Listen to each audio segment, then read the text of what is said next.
Welcome to this webinar by Andrew Knight. Now, before moving on, a huge shout out to Browser Stack, our annual sponsors for all our events and premier sponsors for all our conferences. It is because of them that we are able to do these events for all of you. We are able to, provide so much value to all of you and so much knowledge and bring speakers like Andrew to our platform. So a huge shout out to them. As you know, Python is a great choice for test automation. And in today's session, Andy Knight will guide you through using Pytest, which is Python's most popular testing framework. So stick around till the end and you'll discover how to structure your tests and run them effectively. So Andrew is also known as Pandy, and he is a software testing and automation champion. He has done a lot of events with us, and every time he does a event, his knowledge always inspires me, and it surprises me that he has so much depth into his art. So definitely, it's an honor that I'm hosting him for the webinar today. Now, with that, I would love to call Andrew on the stage. Hi, Oh, yeah. So you can take over the stage now and would love to listen to you today also. awesome. Thank you so much, Vanshika. And hello, everyone. I'm your favorite panda. Well, maybe I'm not your favorite panda, but I am a panda who is here that I hope you like. My name is Andy Knight. Um, I am currently the principal architect at Cycle Labs, where we are building an awesome test automation platform that targets supply chain and warehouse management, all that good enterprise stuff. Before that, I was director of Test Automation University, as well as principal advocate at Applitools, where they did a lot of visual testing and AI kind of stuff. And before that, I was a rank and file software engineer and test for about a decade, building solutions to testing problems. Be sure to check out my blog, automationpanda.com. You can follow me on X, formerly Twitter, at Automation Panda. I'm also on LinkedIn, Andrew-Leland-Knight. Feel free to connect. I love talking about testing and software and all this cool stuff. And as many of you know, I also love Python. I'm a huge Pythonista. I'm very involved in the Python community. I've been at more Python conferences than I can count.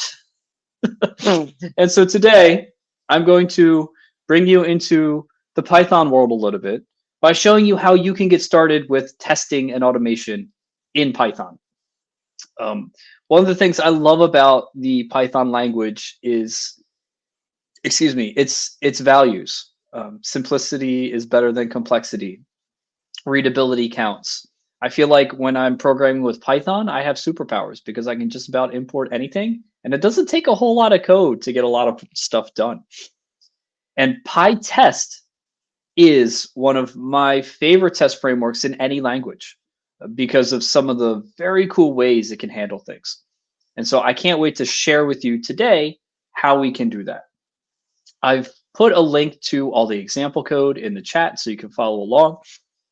But how I'm going to teach Python testing today is purely through live coding. I'm going to share my screen here.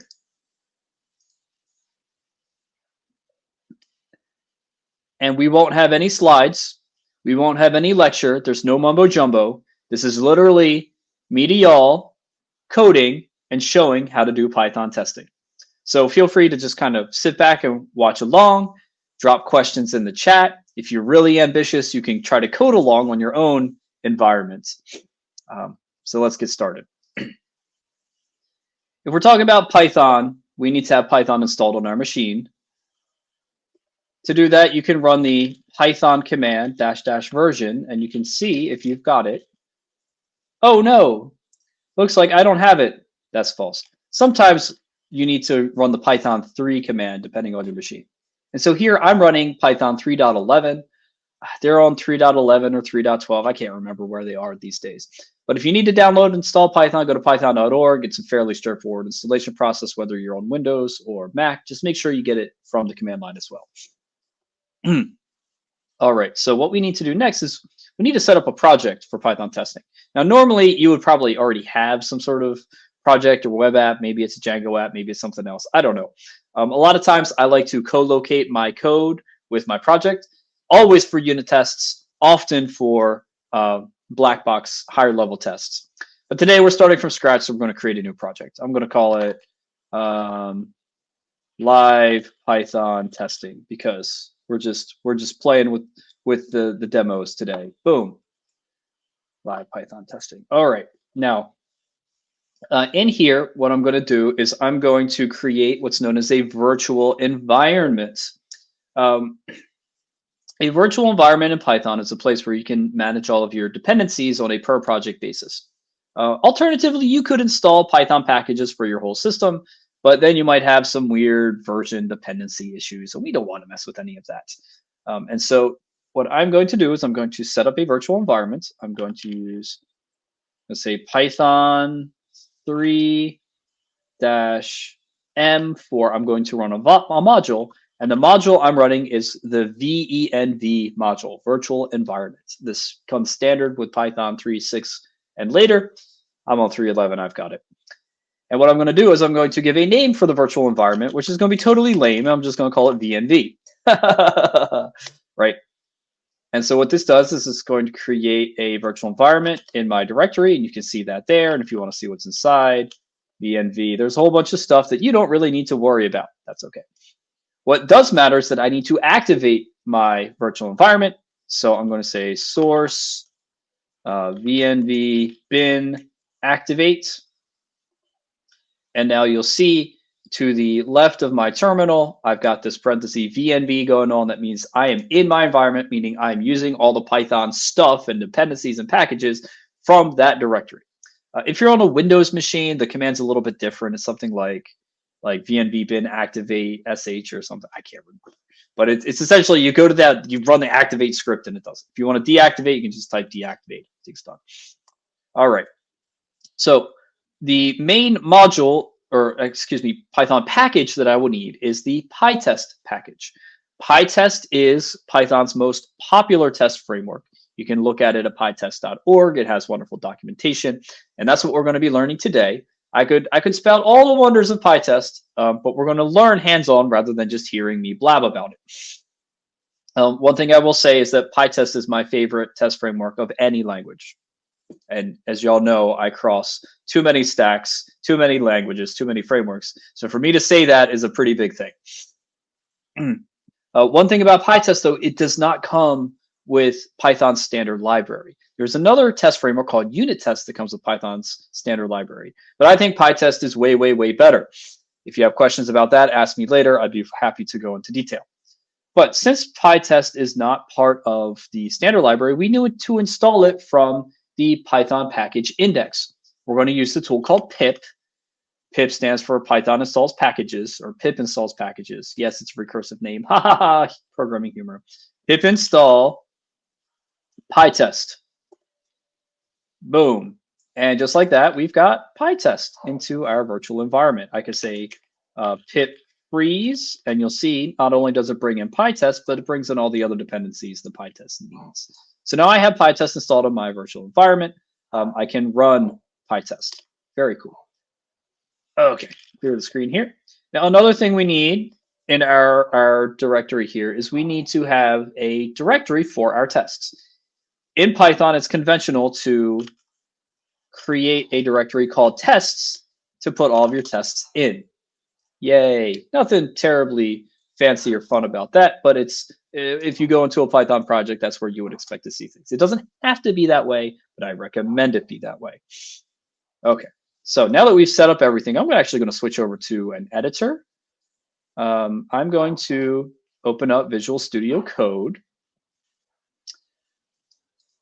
Come on, there we go. Lately, for the past couple years, I've been using VS Code for almost all my editor needs. There's a Python extension maintained by Microsoft that is very, very good, so that you can get all of your syntax highlighting and all that. Other editors that are good, I would recommend PyCharm from JetBrains as well. I've used PyCharm in the past. PyCharm is a bit more advanced, a little heavier weight, but it gives you some more advanced features. That could be helpful, let's say, if you're developing a Django app or a Flask app and you need some beefier kinds of tooling. But for our purposes today, Visual Studio Code is going to get the job done. So let me open up that live Python testing project that we just created. Oh, it wants me to update. I'll do that later. All right, and so we have our VNV and we've got our tests directory. Let's create a simple test module under tests. I'm going to call it test_math.py. Oh, we should probably increase the font size, shouldn't we? Is that a little bit better, friends? Hopefully y'all can read that better. Looks like Duplo blocks on my machine, but the screen otherwise sharing is pretty small. Okay. So what's important about this for Pytest is that we have given it the proper name for this module, test underscore. Anything prefixed with test underscore or anything ending with underscore test will be identified by Pytest as a test module, meaning there are test cases in here. It'll ignore other things. So let's make our first simple little test. Oh, pardon me. I got a bit of a cough this morning. All right. So I'm going to do something ultra trivial here.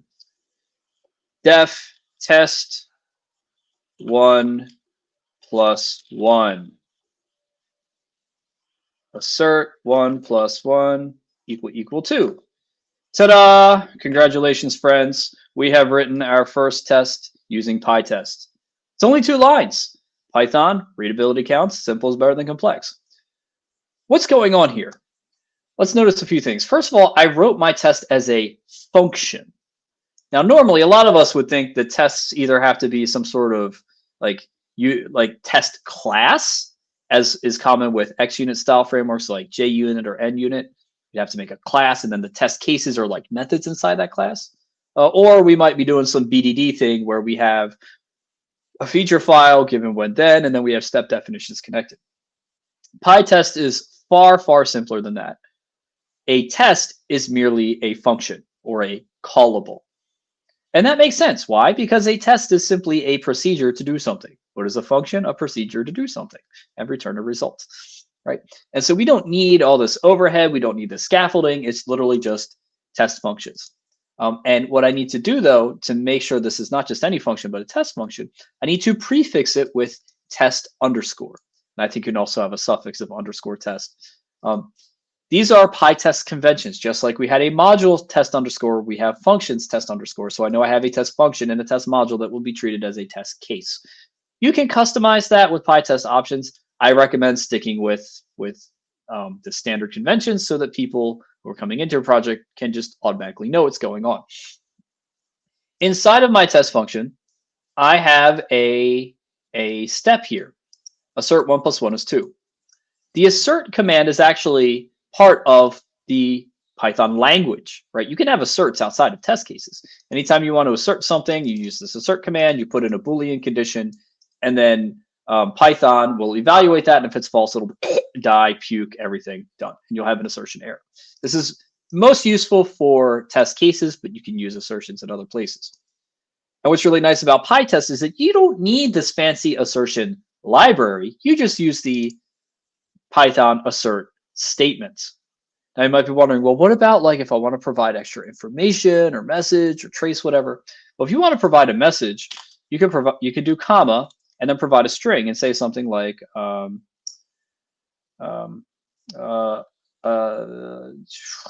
addition should look. I don't know. I'm just coming up with the top of my head. But you can add a message like that if you really want, and it provides extra context. You don't necessarily need to. Typically, I don't, but it's there if you want. All right, so now that we've got our first test case, let's run it.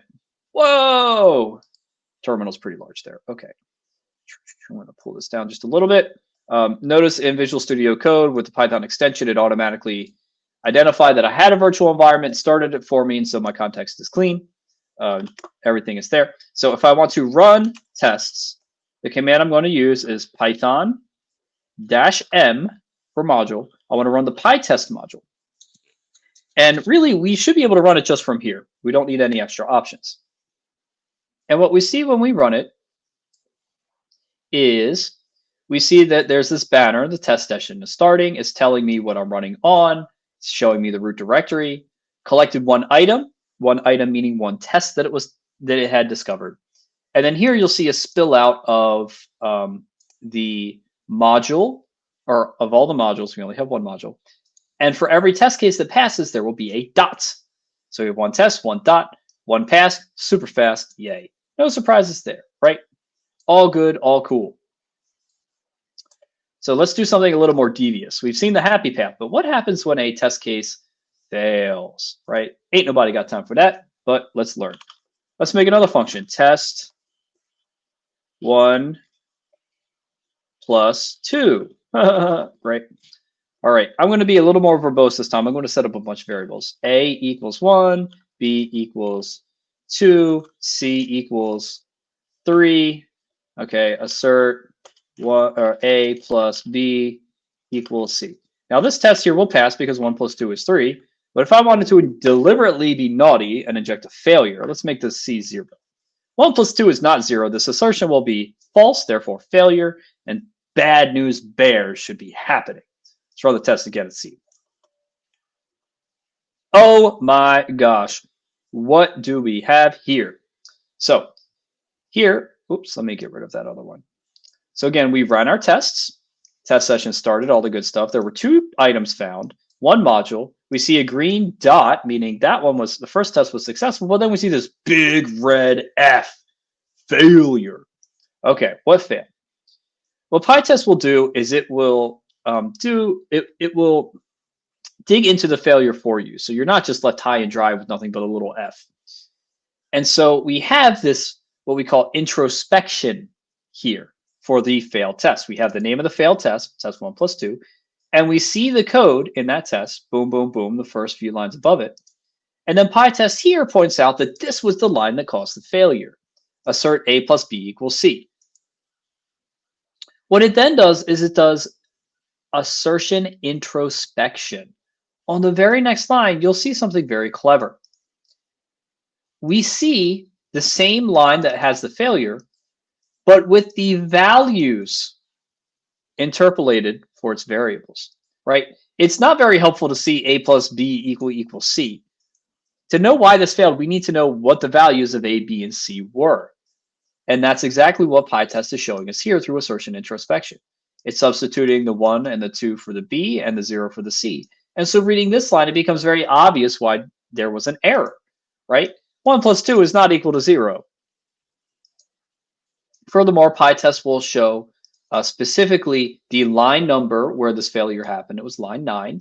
And it will yield the particular kind of error, right? In this case, it was an assertion error, which is an exception type within Python.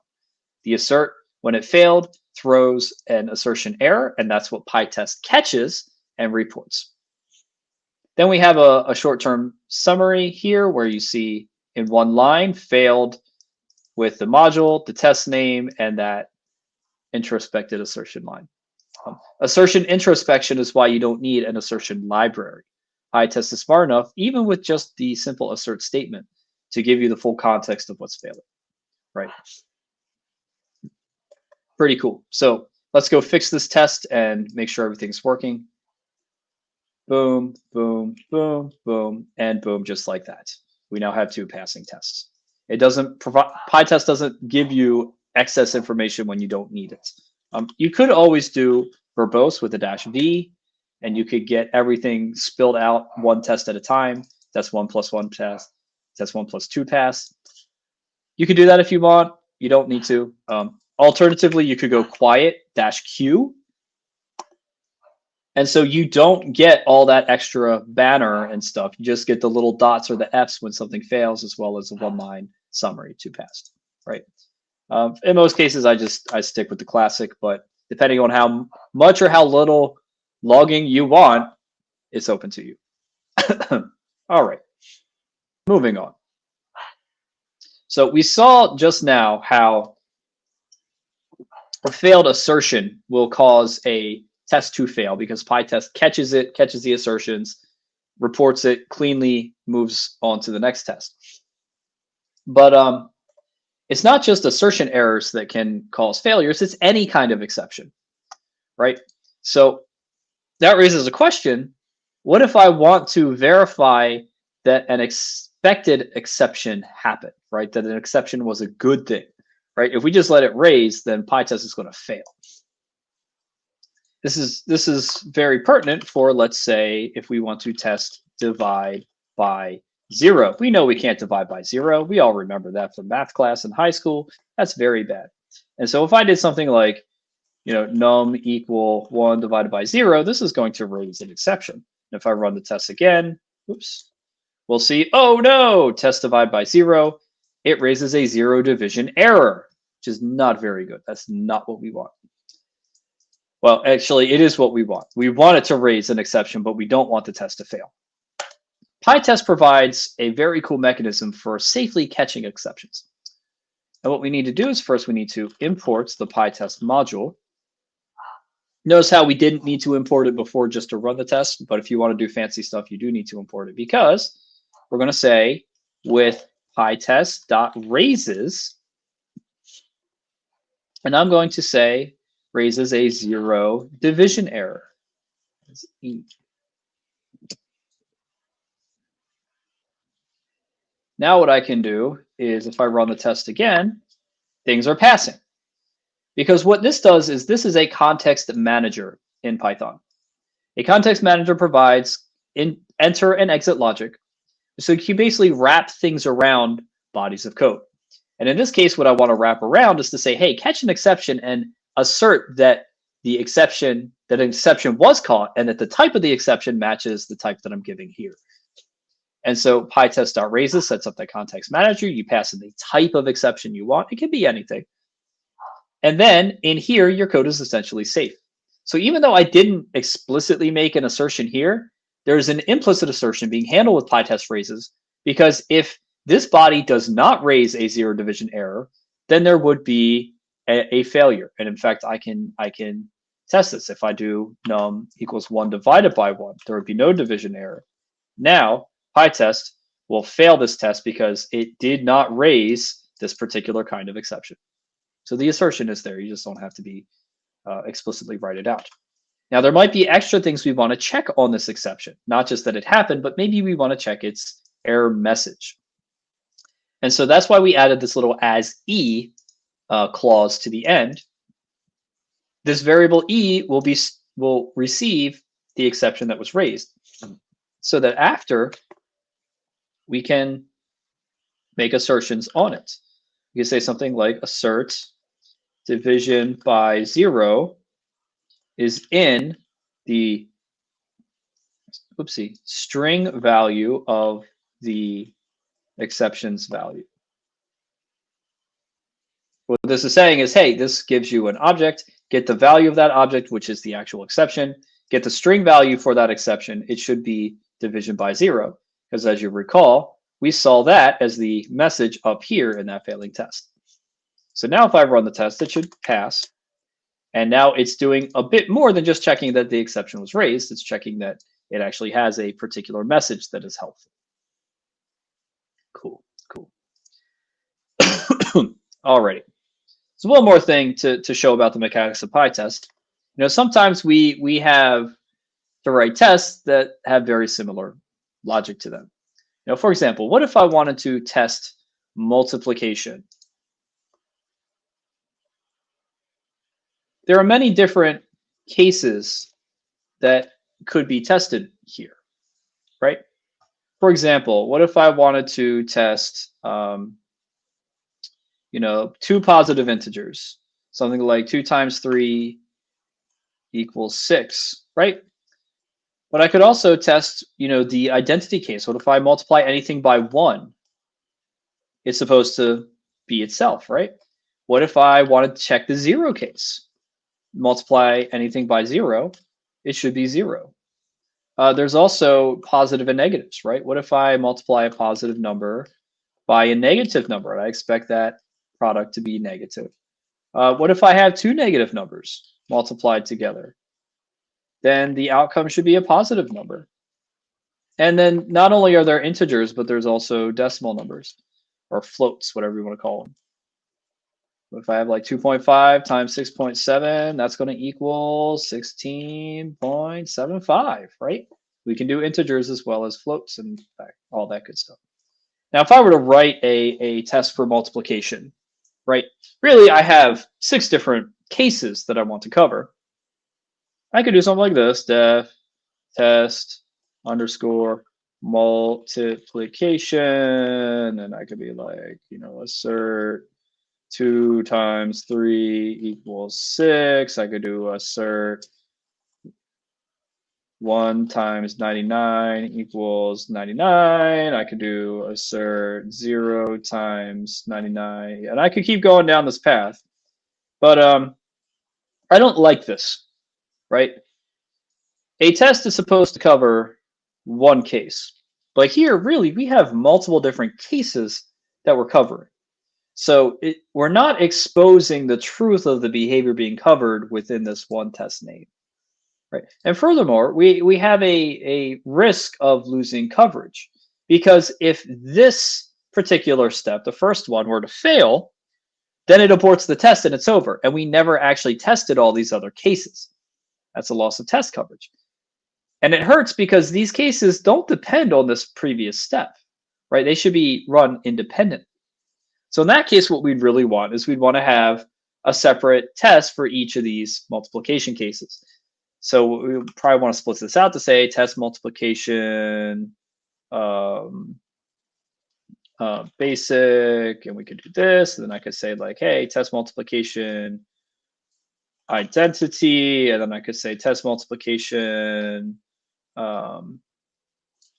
zero case, right? We could go and do all this, but if we're looking at this, these steps are basically doing the same thing. Now I know it's kind of trivial with like a one-line multiplication test. I get it, but there will be other tests where it's like you might have multiple steps going through, and then you find yourself copy and pasting that body of steps over and over again between different tests, and that's not ideal. So what we really want to do is we want to parameterize this test, right? And so what I want to do is I want to essentially say I have all these cases as inputs and outputs, and they're just going to grind through the same steps. We can easily do that in Pytest with parameterization. What we need to do first is we need to make a list of values. I'm going to call it products because that's what we're dealing with multiplication. So in this list, I could have all the different cases that we want to test for multiplication. Oopsie. Hold on. There we go. Now they're all aligned. So as we had before, we had, the positive integers, identity, 0, positive, negative, negative, negative, and floats. And what we want to do now is we want to plug these into a multiple or a test function. So I'm going to go, oops, sorry. My scrolling's a little off here. Come on, show my code. There we go. So what I want to do is I want to have a method, and I want to have inputs for that method, say A, B, and product. And now I can rewrite my test more generically. A times B equals my expected product. So my test function is really a function now that takes input values. And finally, what I need to do is I need to tie these inputs into the arguments for the function. And how I do that is with a decorator on the function. I say Pytest dot parameterize, or sorry, Pytest mark, excuse me, parameterize. And now this parameterize decorator takes in 2 arguments. The first one is a string that represents the input values, so things can be interpolated. I know it's kind of funny, just roll with it. But essentially, I want to map the variable names here to positions within my products list, so that the first position will be a variable A, the second position will be the variable B, and the third position will be the variable product. And then I want to pass in that list of products so that it knows overlay this on this and then inject them iteratively into this test function. Now what will happen when we run is that this test function will run one time for each of these input tuples. And each of these values in these tuples will be substituted as the arguments into the function. And so now I have taken essentially one test with 6 cases and turned it into 6 tests. Let's watch that happen. And so boom, you can see I ran it. Now we have a total of 9 tests and a whole lot more dots, right? And if I were to screw one of these up, let's take the 0 case. You can see what the failures look like on that too. So you can see that when there's an individual failure, it doesn't fail the whole set of 6, it's only that one.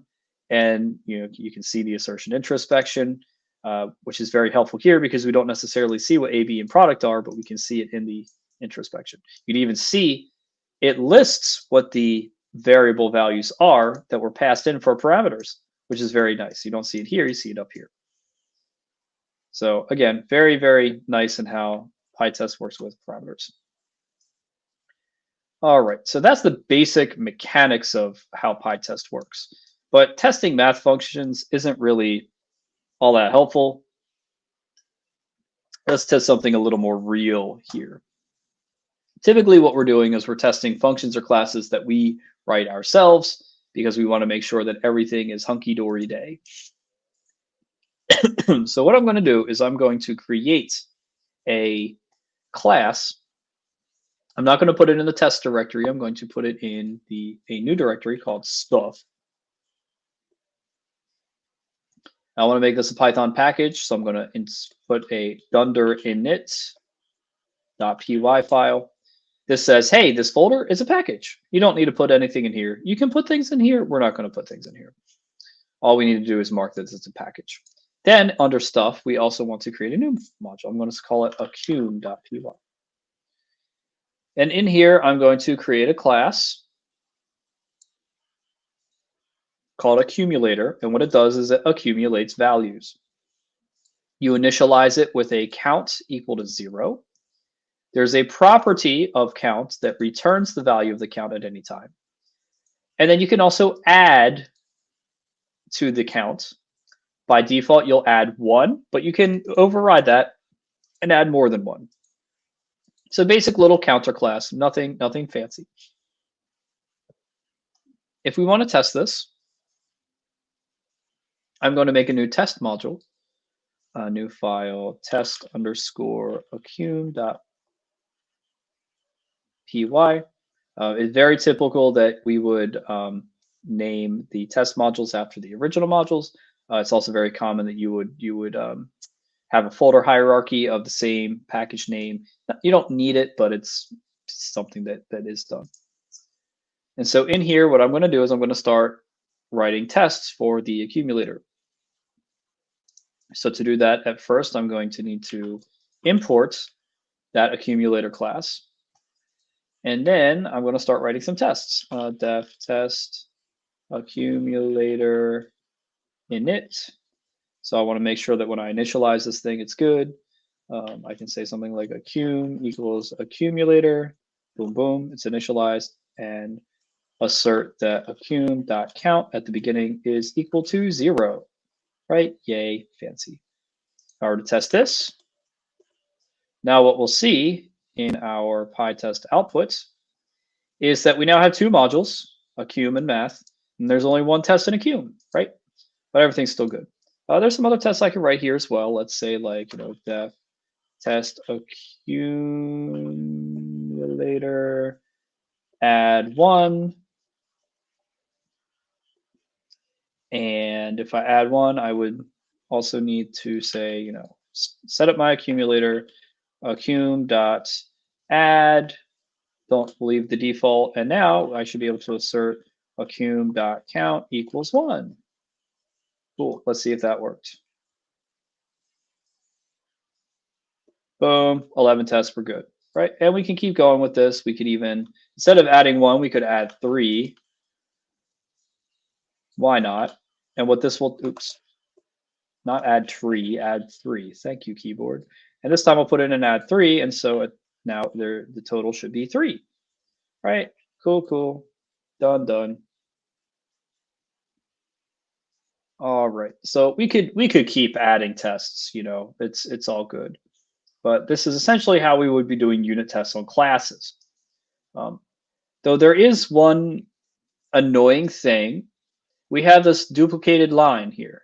In every single one of these tests, we have to set up an accumulator. And this is not that big a deal because we only have 3 tests right now, but you could imagine if we have more tests, it becomes very redundant. What if I change how initialization works, yada, yada. What if other places don't necessarily need to test an accumulator, but need a reference to it, right? Duplicate code is code cancer. We don't like this. So if we want to clean this up a bit, you might think, okay, well, I really want some sort of like setup and cleanup functions, right? In a more traditional XUnit style framework, you have your test class, you'd have methods for the test, but then you have like setup and cleanup methods in there. You might think, well, wait a minute, Pytest doesn't have classes, it just has functions. How can we do setup and cleanup? How we do setup and cleanup in Pytest is through a mechanism known as fixtures. And fixtures are really what make Pytest special. So let's write a fixture to create this accumulator class. I'll need to import the Pytest module again. And a fixture is nothing more than a function. So I'm going to write a function. I'm going to call it accum. And it's basically like a builder function. You make an object and return it. Return accumulator. So here I am initializing an accumulator object and returning it. Now, to declare this truly as a fixture, we need to decorate it, pytest.fixture. And this tells Pytest, hey, this is a fixture. It's going to be special. You can use it as a fixture in your test cases. So now that we have declared a fixture, let's use it. To use a fixture, what you do is in any test case where you want to use the fixture, you declare the fixture as an argument using the same name as the fixture's function name. So here the name was accum. I essentially add accum as an argument to this function. What this does is when Pytest runs, it will execute the fixture, get the result, and inject that result into this variable here for the argument for the test function. And so now I don't need to explicitly set up accumulator for every test. This will already have constructed that object. So it makes things very declarative and very reusable. And you can even use these fixtures in different test classes or in different test modules, excuse me. So it makes them very shareable. Boom, boom, boom.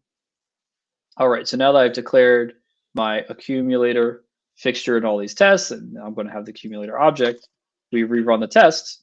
Functionally, it's the same. It still has the same test coverage.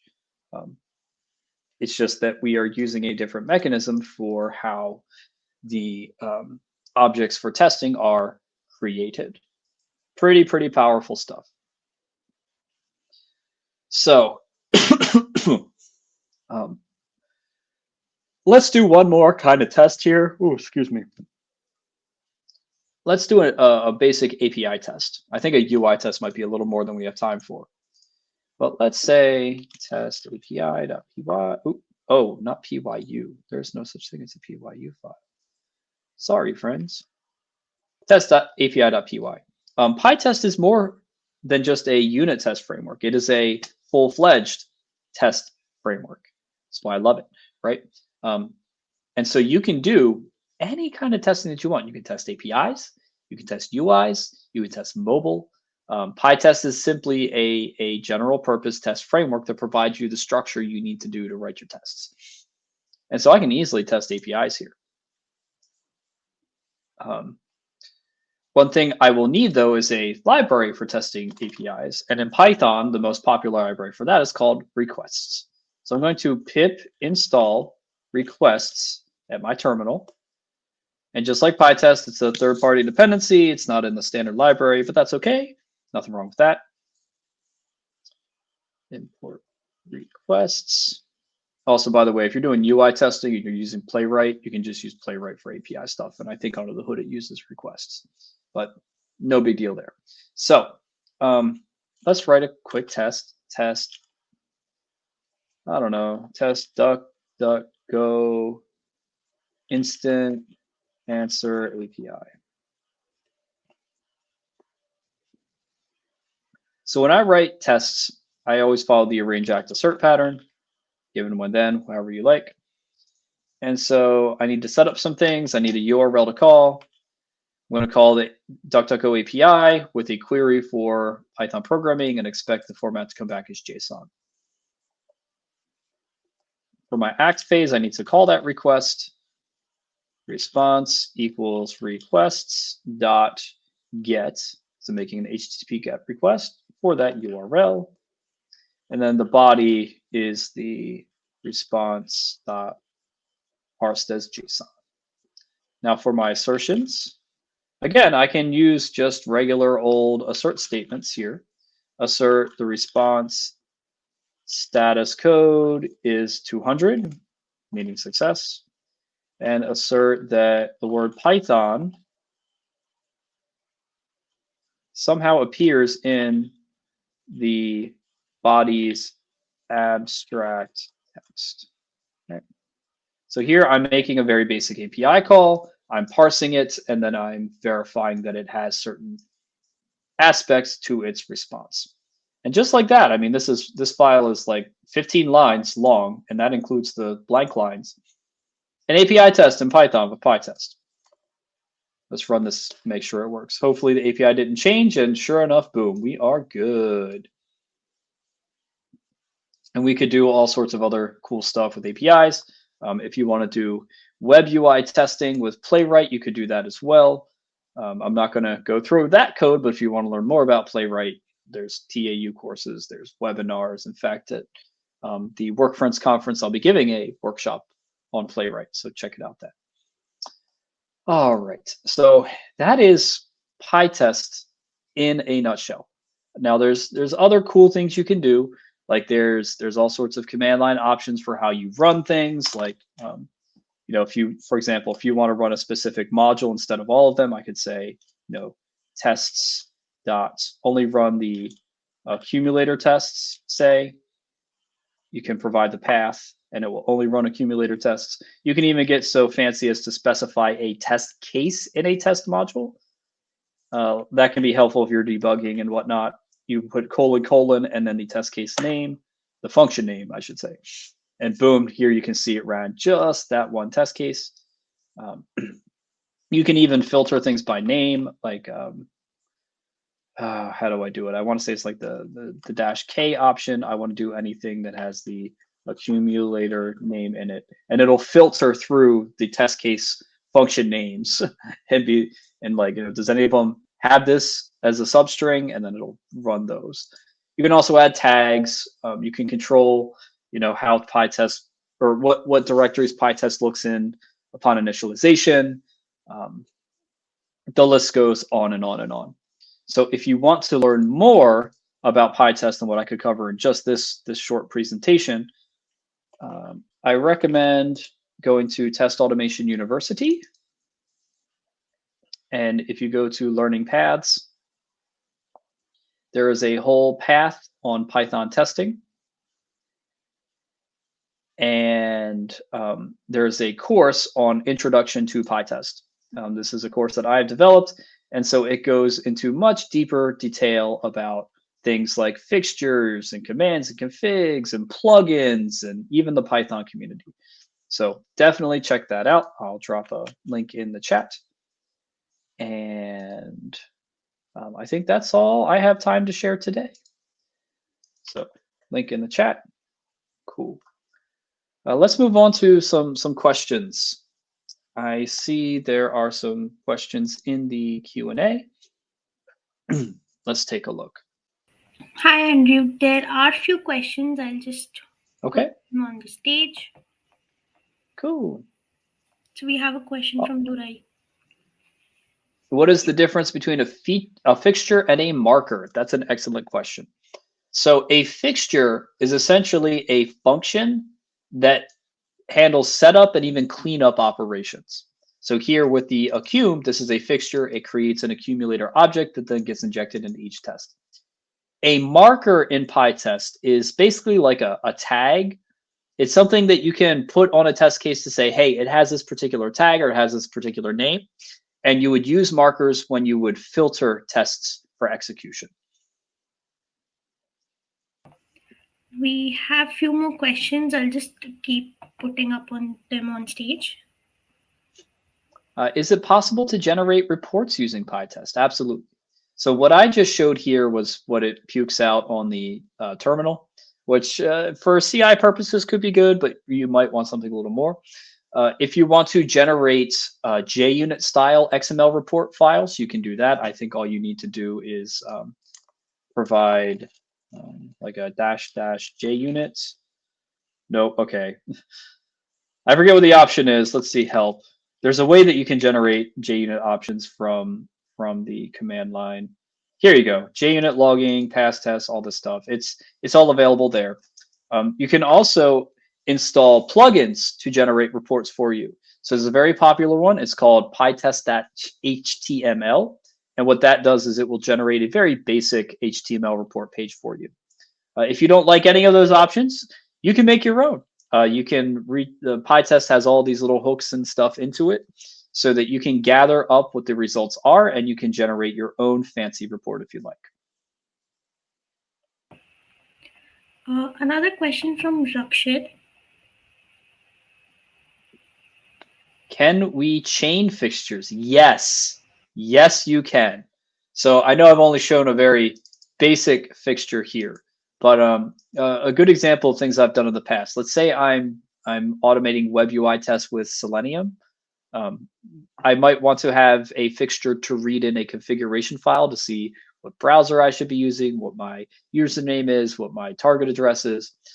And then I can read that in one fixture. And then I can have another fixture. You reference that fixture to say, okay, so what was the browser choice? You wanted Chrome, I'll give you a Chrome driver. You want a Firefox, I'll give you a Gecko driver. And so you can chain fixtures together like that. Furthermore, you can actually set scope on fixtures as well. By default, the fixture scope is on the test level or the function level.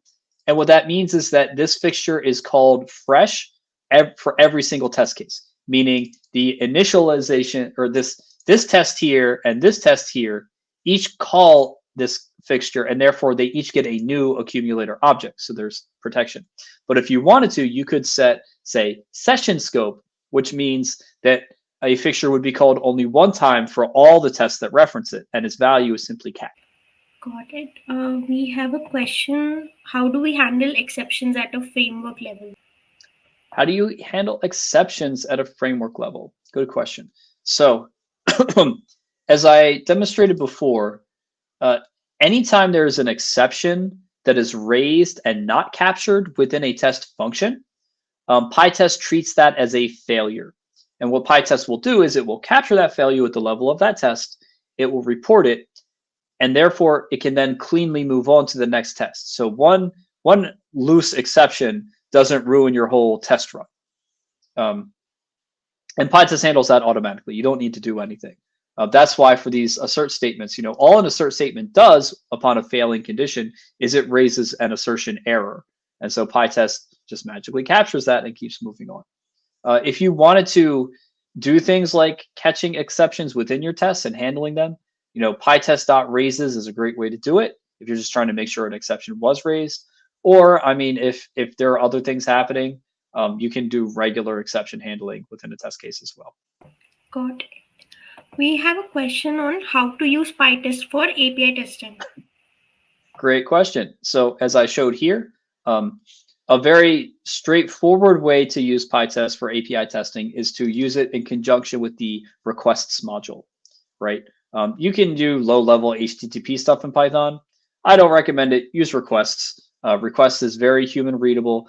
For example, request get, request post. Just pop in the URL, maybe a little data. The API is very elegant with that.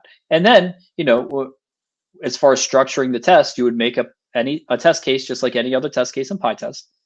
And then I recommend structuring a range act assert, or for requests, it might be the request receive ratify pattern, which is the same as a range act assert just for API tests. But you just make those, you're using requests just like any other library, right? And so you're calling out and you're getting responses, and everything works together beautifully. Got it. There's a follow-up for that exception question. So is there a hard assertion and soft assertion in Pytest? Ooh, very nice question. So out of the box, all the assertions are hard, right? These assert statements are hard assertions. And when we say hard assertions, what I mean is that if there is a failure here, it aborts the test. So anything afterwards doesn't happen, right? That's what it means to be a hard assertion. Now, you can have soft assertions. And what a soft assertion means is that if you were to hit a failing case, it would log the assertion and keep moving on with test execution. That's the difference between hard and soft assertion. Out of the box, Pytest does not have soft assertions, but there are plugins for soft assertions with Pytest. So you could, I would say, I don't remember what it's called off the top of my head. Maybe it's like Pytest dash soft or something. But there are plugins out there, and you can basically customize Pytest with such a plugin to give you the ability to write soft assertions. Got it. We have a question from Swapna. Firstly, she's thanking you for the quick demo. And any easy way to convert existing framework to Pytest?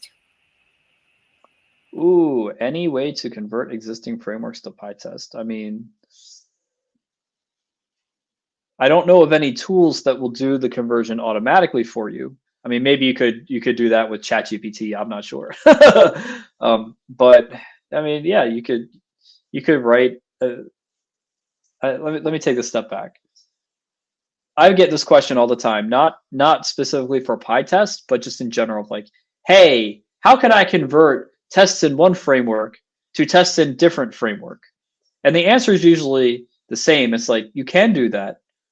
Maybe there's some Gen AI tools that can help you, but it's probably going to be a lot of human grind work, right? You look at this test, you rewrite the steps over here.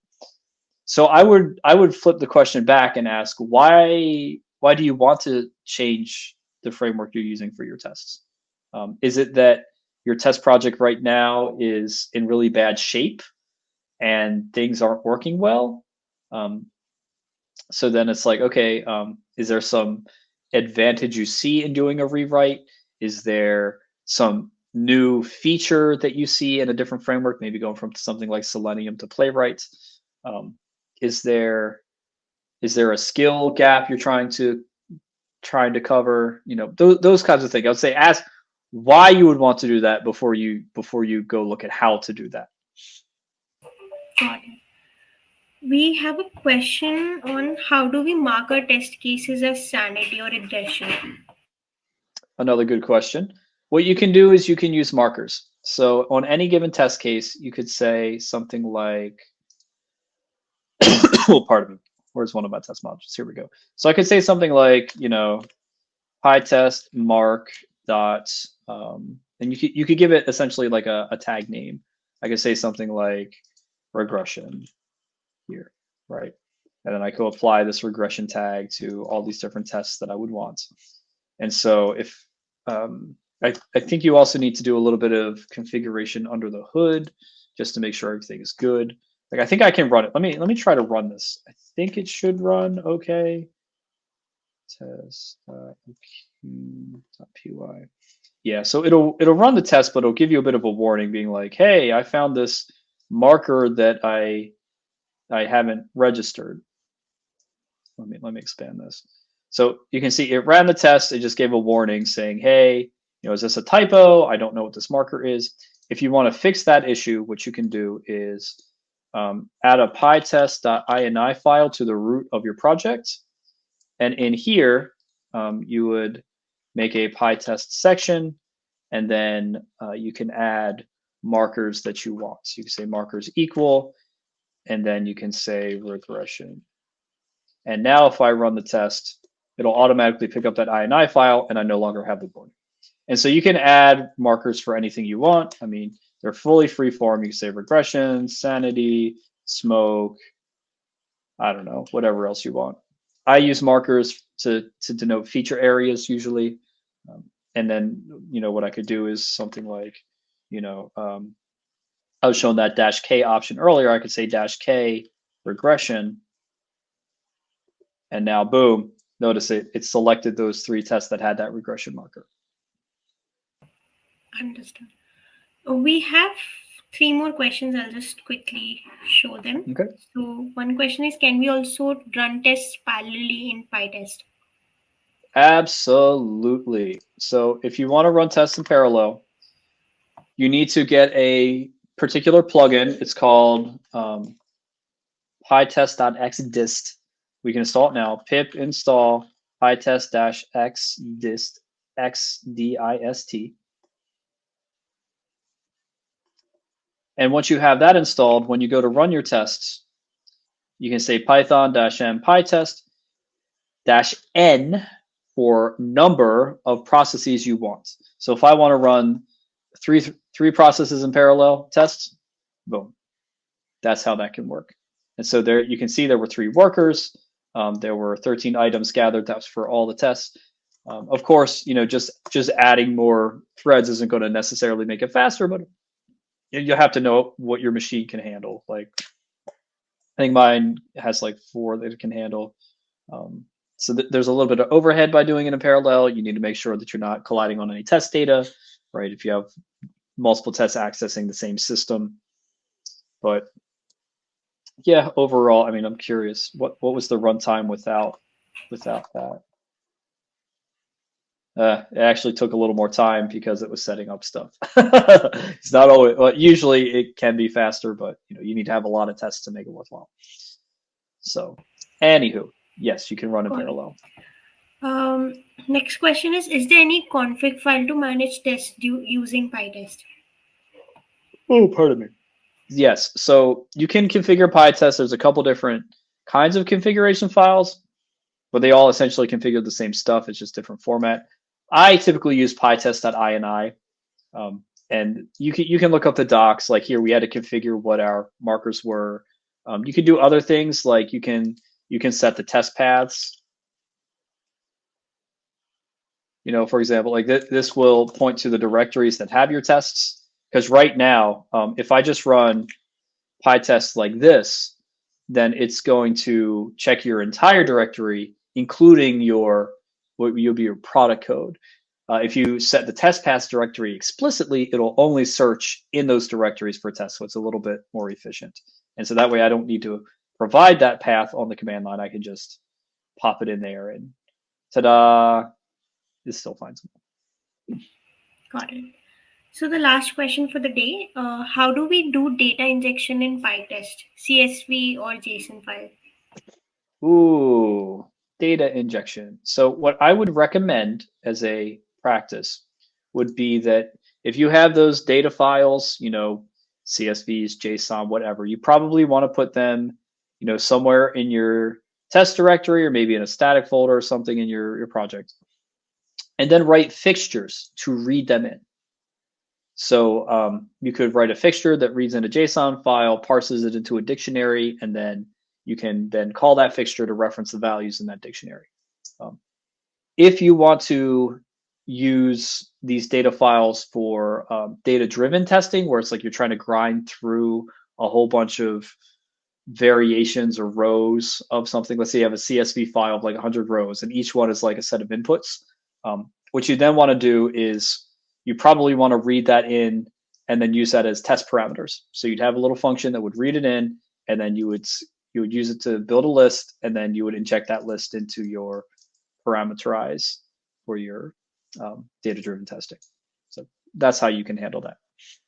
Got it. Thank you so much, Andrew, for answering all that question and for taking the session. This was a really great way to take a session. Your energy and the way you did live demo, loved it totally. And I'm sure I would be saying this for all the people in the chat that this was a great session and we had a Awesome. lot of fun and knowledge during this. So thank you so much. Great. Well, thank you. I And appreciate that. thank you. And I would like to thank all the attendees for joining in. It is because of you that we are, coming back again and again with different speakers and different topics. So thank you for keep this support going, and uh, thank you for joining in today. And I hope you had a great session and you learned a lot. If you have any questions, definitely Andrew is in our community also, so you can direct those questions to him. Just tag him, and he'll be there to answer. Thank you so much for all of you to coming in. Thank you and bye. Awesome. Glad to be here. And thank you, everyone.